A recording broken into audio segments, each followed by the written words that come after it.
तर उद्धव ठाकरे यांना प्रत्युत्तर देण्यासाठी आमदार संतोष बांगर यांची हिंगोलीमध्ये आज कावड यात्रा निघणार आहे। उद्धव ठाकरे यांच्या सभेला उत्तर देण्यासाठी या कावड यात्रेचं आयोजन करण्यात आलंय आणि समस्त जनता कुणाच्या पाठीशी आहे हे या यात्रेच्या माध्यमातून कळेल असं देखील काल संतोष बांगर यांनी म्हटलं होतं। आणि ही दृश्य आपण पाहतो आहोत। या ठिकाणी संतोष बांगर यांच्या नेतृत्वामध्ये ही कावड यात्रा निघणार आहे। हिंगोलीमध्ये उद्धव ठाकरे यांनी घेतलेल्या सभेत संतोष बांगर यांच्यावर जोरदार हल्लाबोल केला होता। संतोष बांगर यांचा नाग असा उल्लेख केलेला होता। त्यानंतर आज संतोष बांगर यांच्या उपस्थितीमध्ये कावड यात्रेचं आयोजन करण्यात आले।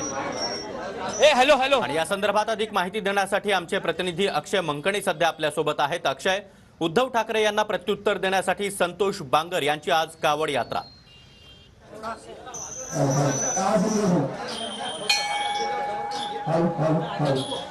खरं तर आज कळमनुरी आणि हिंगोलीमध्ये आज आमदार संतोष बांगर यांच्या प्रमुख उपस्थित कावड यात्रा जी निघते आणि त्याची सुरुवात जी आहे ती मंदिरातून, शिवमंदिरातून संपूर्ण पूजा अर्चा करून निघताना आपल्याला पाहायला मिळत आहे। खरं तर काल हिंगोली शहरामध्ये उद्धव ठाकरे यांची सभा झालेली होती आणि त्या सभेनंतर आज कावड यात्रा जी आहे ती काढण्यात येणार आहे आणि रेकॉर्ड ब्रेक गर्दी या कावड यात्रेला जमणार असं जे मत आहे ते आमदार संतोष बांगर यांच्याकडनं केलं जात आहे। काल देखील संतोष बांगर यांनी उद्धव ठाकरे यांच्या सभेनंतर आपलं मत जे आहे ते व्यक्त केलेलं होतं आणि आज संपूर्ण कालीचरण महाराज यांच्या प्रमुख उपस्थितीत हे संपूर्ण कावड यात्रा जी आहे ती हिंगोली शहरामध्ये निघणार असल्याचं सध्या तरी आपल्याला पाहायला मिळत आहे। श्रावणी सोमवार आहे आणि त्यामुळे शिवमंदिरात भक्तगणांची देखील मोठ्या प्रमाणात गर्दी जी आहे ती सध्या आपल्याला पाहायला मिळत आहे।